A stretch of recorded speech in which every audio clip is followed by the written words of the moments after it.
Selamat pagi anak-anak. Di sini saya akan memberikan pembelajaran mengenai Yesus mengutus Roh Kudus. Pelajaran ini dikhususkan untuk anak-anak yang beragama Katolik kelas 8. Yesus mengutus Roh Kudus. Kapan Yesus itu mengutus Roh Kudus? Yesus mengutus Roh Kudus itu pada hari Pentakosta. Pentakosta adalah hari yang ke-50. Hari yang ke-50 setelah apa? Hari ke-50 yang setelah kebangkitan Yesus dari kuburnya, dari alam maut. Nah, peristiwa turunnya Roh Kudus atas para rasul ini sebenarnya sudah dijanjikan oleh Yesus. Ketika Yesus masih hidup, dia pernah menjanjikan bahwa ia akan mengutus penolong lain, yaitu penghibur, yaitu bisa kita baca dalam Yohanes bab 16 ayat 7. Adalah lebih berguna bagi kamu jika aku pergi. Sebab jika aku tidak pergi, penghibur itu tidak akan datang kepadamu. Tapi jika aku pergi, aku akan mengutus dia kepadamu. Dialah yang akan mendampingi, membimbing, mempersatukan juga para murid Yesus sepanjang masa sampai sekarang ini. Dia jugalah yang akan memberikan berbagai karunia kepada kita yang bisa kita baca dalam 1 Korintus 12. Ya, berbagai karunia yang diberikan Roh Kudus itu. Nah, itu. Kita bisa merasakan daya Roh Kudus itu melalui kehidupan gereja sendiri, ya. Yang jelas, Roh Kudus itu menjadikan kita saksi-saksi Tuhan Yesus.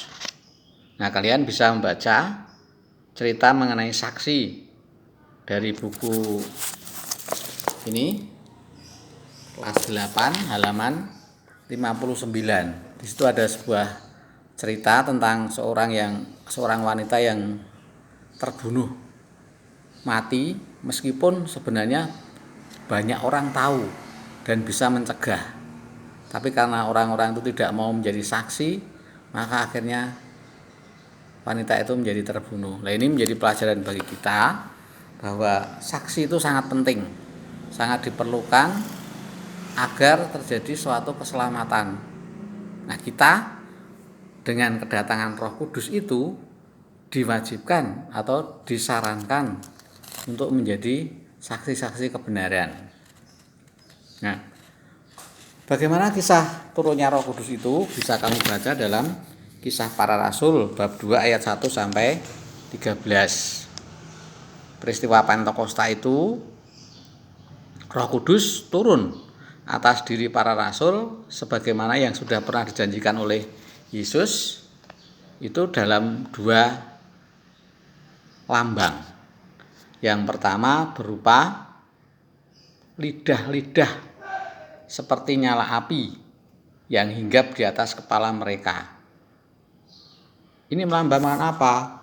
Ini melambangkan suatu semangat yang berkobar-kobar. Karena apa? Karena dulunya para rasul itu hidup dalam ketakutan, hidup dalam tidak berani keluar rumah karena takut nanti dianiaya oleh pemuka-pemuka agama yang waktu itu berkuasa dan memang menyalibkan Tuhan Yesus. Tapi setelah Roh Kudus itu turun, mereka berani keluar rumah. Mereka berani bersaksi tentang Yesus yang adalah Mesias itu dengan risiko akan ditangkap, dibunuh. Ya, inilah lidah-lidah seperti nyala api, itu lambang semangat yang berkobar-kobar. Kemudian yang kedua apa? Yang kedua adalah tiupan angin keras. Tiupan angin keras, yaitu melambangkan suatu kekuatan yang tidak bisa dibendung oleh siapapun juga. Angin itu nggak bisa dibendung, ya. Dia akan lari, akan bertiup kemana ia mau, dan tidak ada satupun yang bisa menghalangi. Tuh. Jadi itu Roh Kudus turun atas para rasul sebagaimana dijanjikan oleh Yesus pada hari Pentakosta. Pentakosta itu hari yang ke-50. Yesus bangkit 3 hari setelah wafat. Terus Yesus masih menampakkan diri kepada para rasul sampai 40 hari dia naik ke surga. Nah, setelah naik ke surga, para rasul itu takut-takut, gak berani. Begitu hari yang ke-10 atau yang ke-50 setelah kebangkitannya itu, Roh Kudus turun, ya. Nah, Roh Kudus inilah yang akan membimbing gereja sepanjang masa sampai sekarang ini, mempersatukan, mempererat, memperkuat, memberikan karunia-karunia, membimbing, mengingatkan ajaran-ajaran Tuhan Yesus yang pernah disampaikan. Nah, tetapi di dalam bacaan kitab suci yang lain, terutama dalam Galatia 5 ayat 22 sampai 23, disebutkan juga bahwa Roh Kudus itu tidak hanya sekedar berkobar-kobar, menyala-nyala, semangat tinggi, tidak. Roh Kudus itu bekerja dalam 9 buah roh. Kasih, sukacita, damai sejahtera, kelemah lembutan, kebaikan, kemurahan, penguasaan diri. Ada 9, ya. Nanti bisa dibaca Galatia 5 itu juga Roh Kudus. Roh Kudus tidak bekerja seperti, ya bisa juga seperti orang yang mau bertempur, berani mengorbankan nyawa untuk kebenaran. Itu bisa terjadi seperti itu, seperti para martir juga. Tapi dia juga bekerja pada seorang ibu yang sungguh-sungguh sabar, telaten, tekun. Dia bekerja juga pada orang yang murah hati, lemah lembut, menguasai diri, ya. Inilah buah-buah roh yang diajarkan oleh Rasul Paulus, dan itu juga merupakan satu karya Roh Kudus dalam kehidupan kita.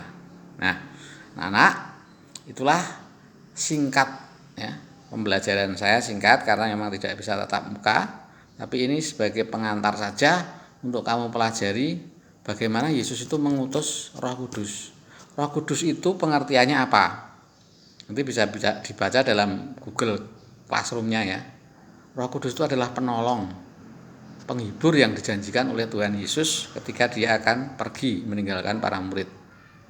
Dia juga adalah pribadi Allah yang ketiga. Dia sudah ada sejak penciptaan dulu bersama Bapa dan Putra. Jadi pribadi Allah yang ketiga selain Bapa, Allah Bapa dan Putra. Dia juga yang membimbing, menguatkan, mempersatukan, dan memberikan karunia-karunia kepada gereja sepanjang sejarah sehingga masih tetap ada gereja ini. Jadi kita itu sekarang hidup dalam zaman Roh Kudus, tidak dalam zaman Yesus, tidak dalam zaman perjanjian lama. Tapi meskipun demikian, Roh Kudus itu sudah ada sejak dahulu.